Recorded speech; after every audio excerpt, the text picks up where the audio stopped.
रोम रोम आइयो। તો જય માતાજી મિત્રો, સ્વાગત છે આપણા નવ બ્લોગની અંદર ને સવારે સવારે આપણે આવી ગયા વાડીએ. તો આજે તમને પાણી કેટલું આવ્યું તે બતાવ્યું. તો જો મિત્રો, એકદમ દરિયાની જેમ પાણી ભર્યું છે અત્યારે. તો સારામાં સારું આવ્યું પાણી. આવું નવું પાણી આવવા દીજો એટલે આપણે ઝીનો બીનો પાઈ નાખીએ.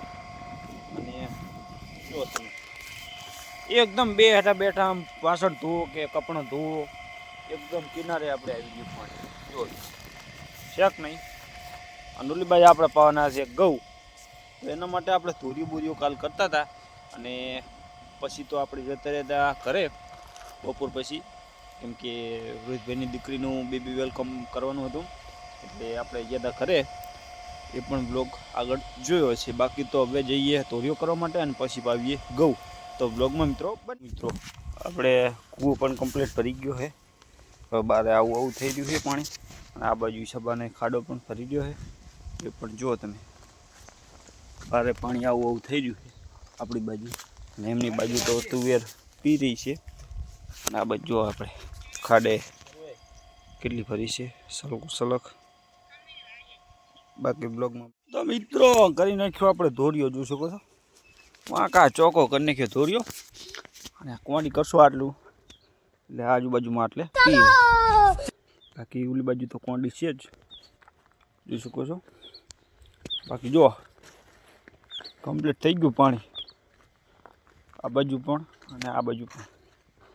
બાકી બ્લોગમાં બને રહો. તો આપણે કરી નાખી પાઇપના બી ગૌમાં પાણી પાવા માટે. તો જોઈ શકો છો આપણે બીજી કોંડી કરી અને ઓલી મોટર ચાલુ કરી દેવાની છે. આગળ રોહિતભાઈ જઈ રહ્યા જોઈ શકો છો.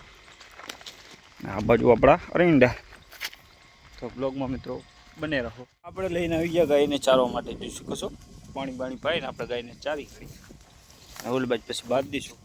અને આપણે રોહિતભાઈ ઓલી બાજુ વાતો કરી રહ્યા પાઇપનો. એટલે આ ઘઉંમાં આપણે પાણીનો બંબો પાડી દો એટલે પી જાય ને હટ થઈ જાય ઘઉં. એટલે આપણે એની રોટલી ખાતા થઈ જાય. તો બ્લોગમાં બને રહો. ફાઇનલી મિત્રો આપણે પાડી દો ઘઉંમાં બંબો, જોઈ શકો છો. આજે હમણાં ભેગું પાણી આવ્યું છે. બ્લોગમાં મિત્રો જોઈ શકો છો આપણે પાણી કમ્પ્લીટ આવી ગયું. જો આટલે પી જાય એટલે આખો ચેરો આપણે પી જાય છે. બાકી બ્લોગમાં મિત્રો બને મિત્રો જોઈ શકો છો આપણે ઘઉં પાવાનું કામકાજ ચાલુ છે. જો પાણી અહીં તો ખાડનું આવેલું હોય. આ બાજુ આપણે પાઇપ ચાલુ છે, જોઈ શકો છો.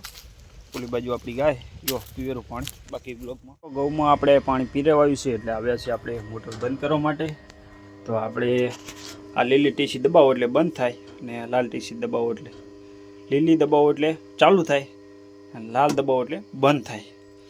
આપણે ભૂલ થઈ હતી કહેવામાં. બાકી આ સ્વિચ દબાવો એટલે આ બધું બંધ થઈ જાય ટાટર. અને આ છે આપણે નવી મોટરની સ્વિચ. અને ટીસી નીચે પાડો એટલે ચાલુ થાય. અને આ બે શેડા પીડાવવાના, એક આમાં પીડાવવાનો અને એક આમાં. એટલે એ સિંગલ ફીજમાં પણ ત્યાં. બાકી બ્લોગમાં મિત્રો બને રહેજો. તો આપણે હાથ પગ ધોઈને જોઈ શકો છો. રોહિતભાઈ હાથ પગ ધોઈને થઈ ગયા કમ્પ્લીટ. અને આ કામ શું કર્યું તો તમને બતાવી દઉં. આ બાજુ આપણે ડુંગળીનો રોપ વાયો, જુઓ તમે ચેરો ફરી. આ બાજુ ફૂલીવરના ડુંગળી બધું વાવી નાખ્યું. અને ઘઉંમાં પાણી પાઈ નાખ્યું એક. બાકી જુઓ ગાય ચારી અહીં ભાંથી પાણી પાઈ. આપણે હાથ પગ ધોઈને થઈ ગયા ફ્રેશ. આ બાજુ રોહિતભાઈ હાથ પગ ધોવે બેઠા ધોયું પાણી હે. રોહિતભાઈ જય માતાજી, કેમ છો? એકદમ મજામાં એમ? મજા. કહી દો, લાઈક કરજો, કોમેન્ટ કરજો. ચેનલને સબસ્ક્રાઇબ કરજો, લાઈક કરજો ને કોમેન્ટ કરજો. હા, ધડાધડી બોલાવો જય માતાજી. બાકી ગાયને આપણે ઓલી બાજુ લઈ જઈશું બાંધીએ. બાકી બ્લોગમાં મિત્રો બનાવી એન્ડ મિત્રો આપણે આબામાં પાણી પાઈ નાખ્યું, જોઈ શકો છો. ને આ બાજુ મરચીમાં પાઈ તો આપણે. તો જો મરચી આપણે કમ્પ્લીટ વાવી નાખી હતી. જો બાકી મરચી છે, જો આપણે વાવી નાખી, ખાતર બાતર નાખી. આમાં પણ આંબા ભેગી પણ વાવી નાખી. બાકી બ્લોગમાં મિત્રો બને જો. હવે જઈએ આપણે ઘરે જઈને પાછા આવશું વાડીએ. આવે થયો બ્લોગ આપણે બનાવીશું. બાકી બ્લોગમાં વાડીએ આપણે રીંગણ લીધું ને હવે ક્યાં જવાનું રોહિતભાઈ? ઘર પે હાલો તારા.